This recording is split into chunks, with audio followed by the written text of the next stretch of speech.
RT admission 2026-27. तर आता पालकांसाठी आनंदाची बातमी आलेली आहे. दुसरी लिस्ट साईटवर उपलब्ध झालेली आहे.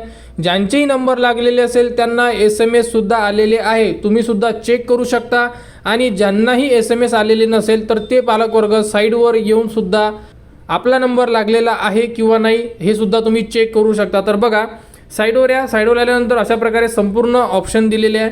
ज्यांचेही नंबर लागलेले आहे त्यांना 15 तारीख म्हणजे आजपासून 23 तारखेपर्यंत व्हेरिफिकेशनसाठी बोलावण्यात आलेलं आहे.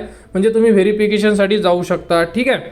त्यानंतर तुम्हाला SMS आलेला आहे का एकदा चेक करा. आपला वेटिंग क्रमांक हे आपण ऑलरेडी तुम्हाला सांगितलं आहे कशा प्रकारे चेक करायचं.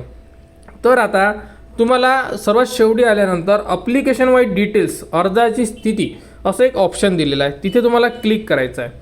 इथे क्लिक केल्यानंतर आपला अप्लिकेशन नंबर यामध्ये इन्सर्ट करा. जोही तुमचा अप्लिकेशन नंबर आहे तुमच्या फॉर्मवर सुद्धा असेल किंवा आतापर्यंत तुम्ही ज्या अप्लिकेशन नंबरने लॉग इन केलेला आहे त्याच अप्लिकेशन नंबर टाकून तुम्हाला गो करायचं आहे.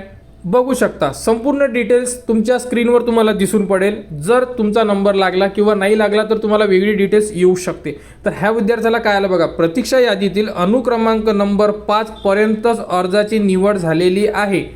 तर या विद्यार्थ्याचं सिलेक्शन झालेलं आहे. इथे बघा वेटिंग सिलेक्शन अलोकेटेडमध्ये यस आहे. सध्या ॲडमिशन स्टेटस पेंडिंग आहे आणि इथून हा विद्यार्थी म्हणजे पालकवर्ग व्ह्यू अँड प्रिंटला क्लिक करून त्यांचे जेही ॲडमिट कार्ड आहे हे डाउनलोड करू शकतात आणि ॲडमिशनला जेव्हा जातील तर हे ॲडमिट कार्ड घेऊन त्यांना तिथे जायचं आहे.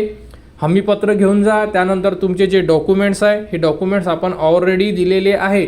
तरीसुद्धा तुम्हाला डॉक्युमेंट लिस्ट पाहिजे असेल तर कमेंट्स करा की डॉक्युमेंट लिस्ट. एवढं कमेंट्स केल्यानंतर उद्या मॉर्निंगला 10 वाजताच्या अगोदर तुम्हाला डॉक्युमेंट लिस्ट येऊन जाणार.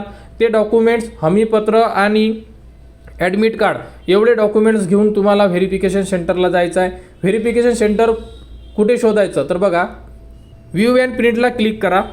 क्लिक केल्यानंतर सर्वात शेवटी बघा अर्जाची पडताळणी खालीलपैकी शाळेच्या नजीकच्या केंद्रावरील आवश्यक कागदपत्रांसहित उपस्थित राहावे 2 ॲड्रेस दिलेले आहेत. तर या ॲड्रेसवर जाऊन तुम्ही व्हेरिफिकेशन करू शकता. तुम्हाला जर अलॉटमेंट लेटर मिळालेलं असेल म्हणजे ॲडमिट कार्ड मिळालेलं असेल तर तुम्ही सर्वात शेवटी ॲडमिट कार्डवर तुम्हाला लोकेशन दिलेलं आहे म्हणजे ॲड्रेस दिलेला आहे तिथे जाऊन तुम्ही व्हेरिफिकेशन करू शकता. अशा प्रकारे आपले नंबर लागले का चेक करा. दुसरी लिस्ट उपलब्ध झालेली आहे आणि या अगोदर पहिली लिस्ट होती रेग्युलर. आता वेटिंगवाल्यांसाठी पहिली म्हणजे आपल्यासाठी दुसरी लिस्ट जाहीर झालेली आहे. लवकरात लवकर आपले नंबर लागले का चेक करा. डॉक्युमेंट्स रेडी करा आणि उद्यापासून व्हेरिफिकेशन सेंटरला जाऊन आपला प्रवेश निश्चित करा.